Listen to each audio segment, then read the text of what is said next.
So how did I get an inch taller driving 3 hours a day and working a computer job 8 hours a day?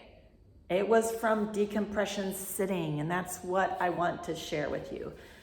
Now, am I suggesting that you not be cautious about how much you sit? No, because we know that we're designed to move forward and we can use the ground in ways that help us restore ourselves. But we need, what I've found is having the design principles behind decompression sitting so that no matter where I'm resting, I can use those principles. Even right now, I'm sitting here on the ground and I'm using this idea that my pelvis is behind my head and my pelvis is slightly angled forward. It's possible to be sitting in a state of compression on the ground. So we want to take the design principles of decompression and figure out how do we apply those to a variety of situations, all right? So the first is the butt is our buttress. The butt is a buttress, and a building that doesn't have if you think of old cathedrals, they would have these angled supports so that the straight building wouldn't fall down. So the butt is our original buttress. Now, until we have enough glute development that we get this anchor, this mass down here to help us stay upright with our nice long spines, we can have artificial buttress enhancements, these angled cushions like you've seen in other videos, for example, that BAM has included. So this, I can outsource some of my haunches to angled surfaces. I learned about this from both Jean Couch in the 90s and Esther Gokhale in the 2010s, I think. I can't remember. But I taught both of those, both kind of aplomb, balance, and the Gokhale method. So let's see, how could we decompression sit in other situations? I choose situations that are going to help me get that angle. See how this rises in the back? That helps my pelvis get this angle.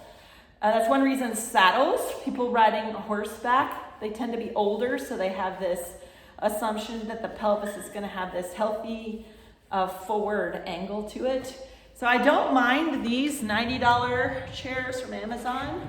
They roll. I use them at my kitchen table. I don't love that they're making me splay like this. It's not my favorite. And I'm not saying the answer is to buy furniture. I want you to just start to get the design principles. For example, this is a chair that Esther Gokhale herself designed. And it's got, guess what it's got?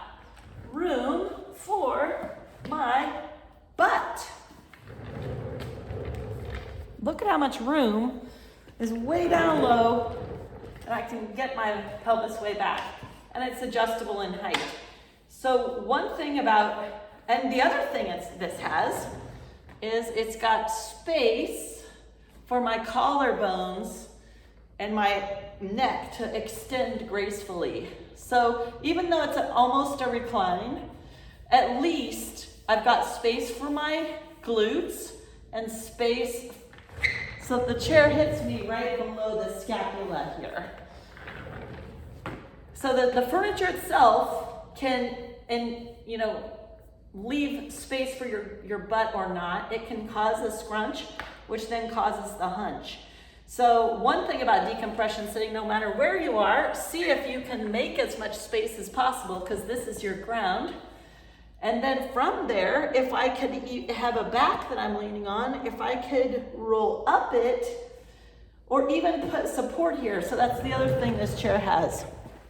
This chair has support that's in this part of my back. It's not just lumbar support that is causing rib flare. It's actually it's helping me elongate my lower back and giving my rib cage a target so that I have a foundation for opening my chest above. So this is a key principle. A lot of times when people start untucking their tail when they're sitting, they keep their old stress in their back and they're not breathing. This kind of rib flare, this hyper extension of my spine is not conducive. So whenever we do start changing the angle of our pelvis, we need to let the rest of our body take up the change. So what having a chair back can do, if it's the right size, is it can give me a space where I can decompress my back, I can extend my lower back, and then fully extend my upper back without disrupting all the space I made below. This is the reason I used, when I'm driving, I use this Gokhale method stretch sit cushion. Similar idea. It's giving me, it rests right above my juicy glutes below, and it fills in this cavernous part of most chairs, fills it in, and then gives my shoulders a little bit of a platform to open up against. So this is what I used carefully when I drove 3 hours a day. And it's how you use it. If you got it too low, it would cause you to hunch. If you got it too high, it would cause you to hunch. So it's this sweet spot right above right above the glutes, right below, in this case, my bra line, right below my scapula. So you can use tools like this for decompression. I had people who had been unable to sit for 5 years. And in one class where we taught decompression sitting, they were able to then drive for 8 hours on a road trip, sit in a car. They'd been unable to sit in a car. So this can be very powerful work. Now this chair that I'm on, I don't recommend buying a fancy chair, guys. Unless someone's got a lot of money and they want to sit and you have to sit in a chair a lot, I wouldn't invest the $800 or whatever in a chair like this. But it does have one of these other of these design principles in it. You notice this front edge of this chair lets me drop my pelvis off the front edge of the chair. And you see that helps the buttress, the butt. And being up higher off the ground,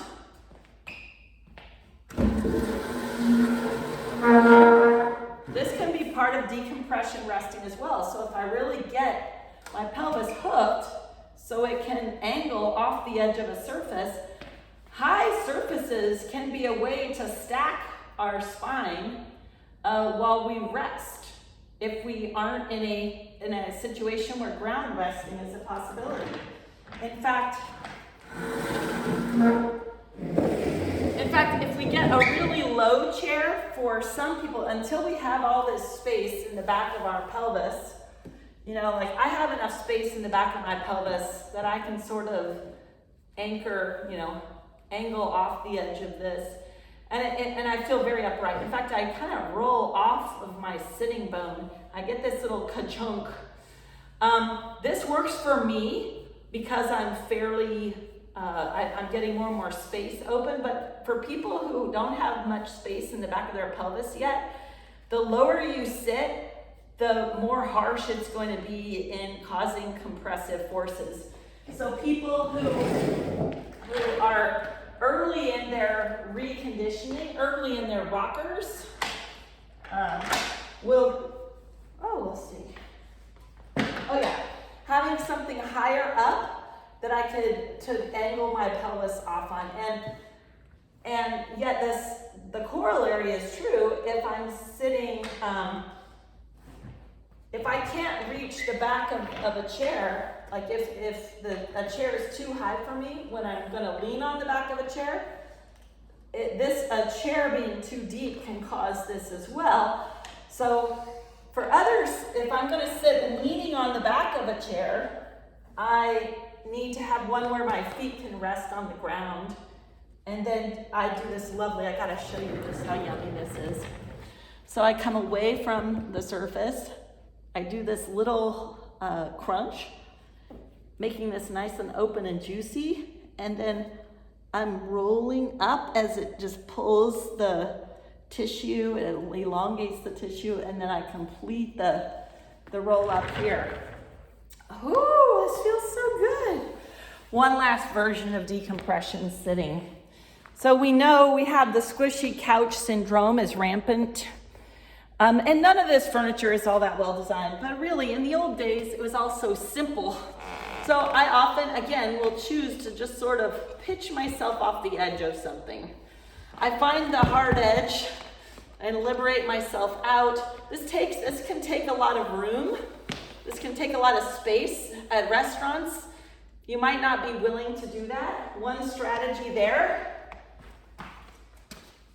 is I also might be willing to put a little wedge behind my sitting bones. If I feel like I need to not take so much space, I can put that little teeny wedge behind my sitting bones, or a little pillow, or roll up a sweater. When I'm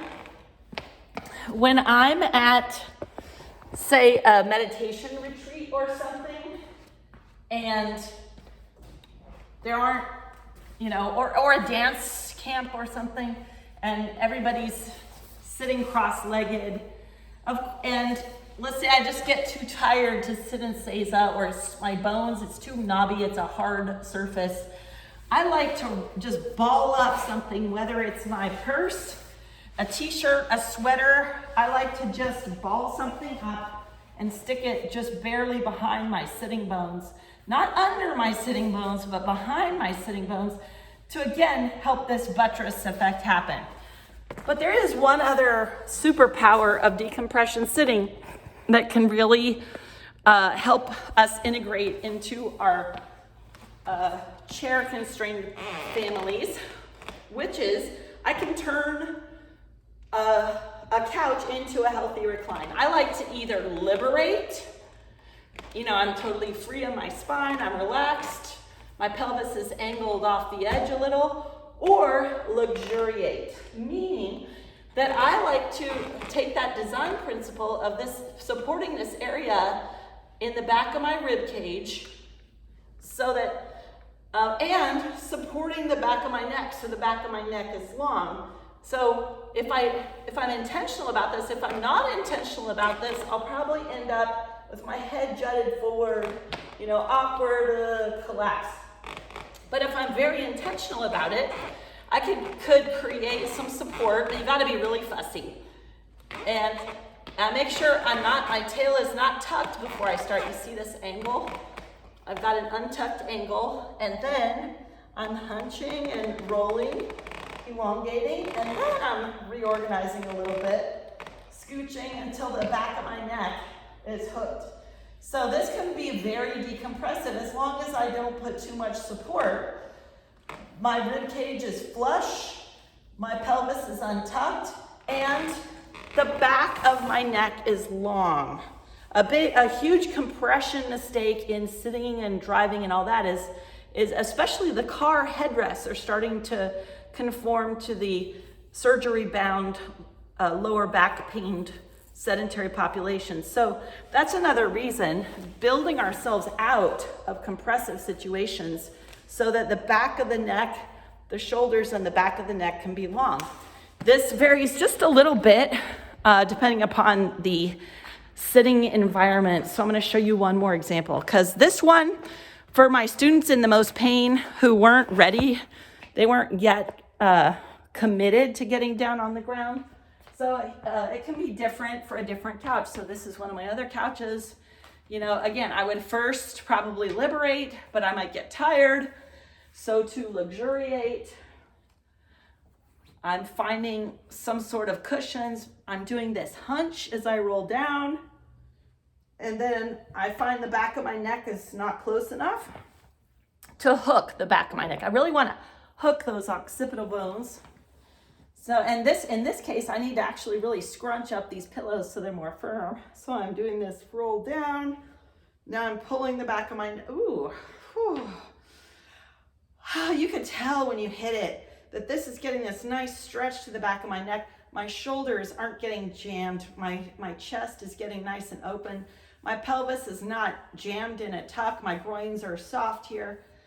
I call this decompressive sitting, but at the end of the day, I'm still getting down lying with my knees up on the couches whenever I can. But I go places with a lot of other people where they're in chairs and I'm willing to be in chairs with them. So design your life, design your sit.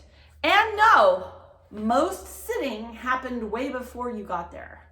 Someone designed this assuming you would move a certain way. There could be some crowded situation and you're compressing yourself to get in, and then you're keeping some of that compression. So one last thing about decompressive sitting is it's how you take that moment to enter the chair. If we go through our back chain, we go through our hinge, then we go through our squinge, we get the thigh butt connection, super ready to plant so that we're sitting on our legs, and then we can come up and relax. We've got to relax once we arrive, or else we could. So how I got into the chair has a lot to do with how I'm going to sit in the chair. And then we start our design process. Well, am I going to be angling out here ready to go, or do I need some deeper decompression where in an elongated state I can stay for longer, but where I could hook the back of my neck, and really take it easy. So you can decompress almost anywhere if you decide to.